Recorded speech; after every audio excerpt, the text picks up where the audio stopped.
¿Oriente u Occidente? ¿China, Japón, India o Grecia? ¿Quieres estar seguro de que la filosofía vino de Grecia? Quédate en el siguiente video.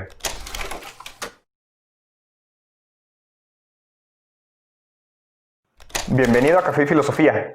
Soy Oscar Navarro.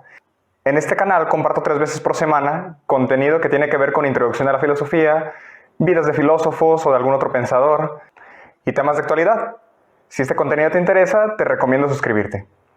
Justamente la semana pasada estábamos analizando sobre el origen de la filosofía y habíamos llegado a la conclusión de que la filosofía viene de Grecia. Ahora bien, hay que tener en cuenta que a pesar de muchas pruebas, hay todavía quienes afirman que viene más bien de Oriente. Entre los argumentos que tienen a favor de que la filosofía pudiera derivar de Oriente, hay algunos que dicen que hay cosas muy similares entre las concepciones griegas con las concepciones que tenían en la parte oriental. Y se cree que hay ideas propias de la filosofía oriental o de las ideas orientales inmiscuidas en el pensamiento griego. Teniendo en cuenta esto, ya a finales del siglo pasado, es decir, del siglo XX, hubo historiadores que reunieron pruebas suficientes como para poder decir que la filosofía en realidad sí deriva de Grecia, deriva de Occidente y no tanto de Oriente como algunos lo pudieran decir. Y para eso, el día de hoy te daré 4 razones por las cuales pudiéramos considerar que la filosofía efectivamente viene de Grecia. Número 1. En la época clásica, ningún filósofo ni ninguno de los historiadores griegos hace ni siquiera la más mínima alusión a una presunta derivación de la filosofía del Oriente. Si nosotros revisamos a aquellos pensadores de los primeros siglos de la filosofía en Grecia, como veíamos en el video anterior, estamos hablando más o menos como del siglo VI, V antes de Cristo, no hacen referencia en ningún momento a alguna cuestión que nos dé a entender que traían algún bagaje que viniera de Oriente. Por lo tanto, ya tenemos un motivo para descartarlo. Número 2. Está históricamente demostrado que los pueblos orientales con quienes los griegos tuvieron algún contacto poseían ciertamente una forma de sabiduría hecha de convicciones religiosas, mitos teológicos y cosmológicos, pero no una ciencia basada en la pura razón, como sí logra pasar en el caso de los griegos.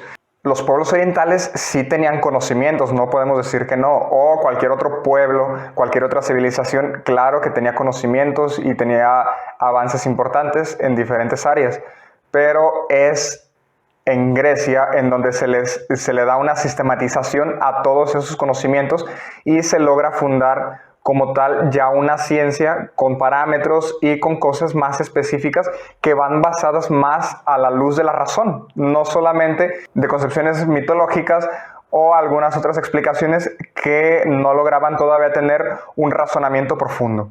Pudiéramos decir que aquellos pueblos tenían más bien algo parecido a lo que los griegos llegaron a tener antes de crear ya una filosofía sistemática, lo que veíamos hace una semana. Cuestiones más bien a explicaciones por medio de dioses o por medio de algún otro mito para buscar dar respuesta del acontecer diario. Número 3. No tenemos conocimiento de algún empleo por parte de los griegos de escritos orientales o incluso que hayan traducido algún escrito oriental para poderlo estudiar en Grecia. Es más, incluso antes de Alejandro Magno, no resulta posible que haya podido llegar a Grecia alguna doctrina de la India o de algún otro pueblo de Asia. Avanzando en videos posteriores vamos a hablar un poquito más de ese detalle. Pero ciertamente si no hubiera sido por la expansión del Imperio Helénico gracias a Alejandro Magno, no se hubiera tenido tal vez ese acercamiento con aquellas culturas de la manera en que se logró tener.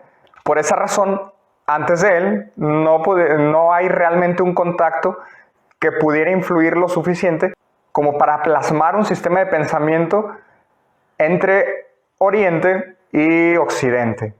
Número 4.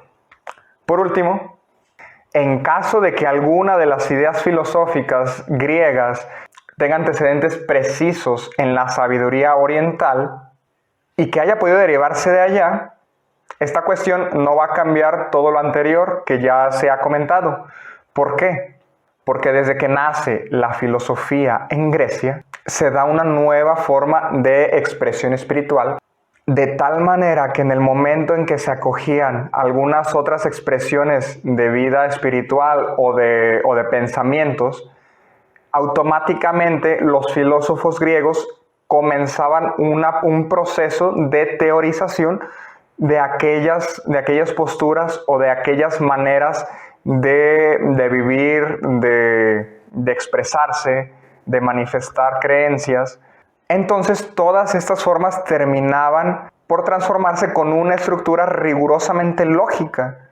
Viendo de esta manera, insisto lo que decía en el video anterior, no quiere decir que no se haya dado pensamiento en otros sitios, no quiere decir que no haya habido reflexión en otros sitios, simplemente que todas estas reflexiones en Grecia tenían la novedad de que se sistematizaban ya de una manera lógica, de una manera más razonada, en donde podían llegar a argumentar, a formar sus tesis, a formular antítesis que no existía en otros pueblos. Bien, pues hasta aquí llega el video del día de hoy. Es importante también, para formar una buena filosofía, que no solamente nos quedemos con lo que hemos escuchado o con lo que en una sola fuente nos han dicho. Si tú tienes alguna otra postura y quisieras compartirla, puedes hacérnosla saber en los comentarios. Eso nos va a enriquecer a todos y vamos a poder llegar a la verdad de una manera más concreta. Simplemente para enriquecer lo que aquí se ha dicho. Incluso si tienes más argumentos a favor de que la filosofía derive de Occidente y no de Oriente, lo puedes compartir para que todos lo podamos leer. Esto ha sido todo por hoy. Nos vemos en el siguiente video.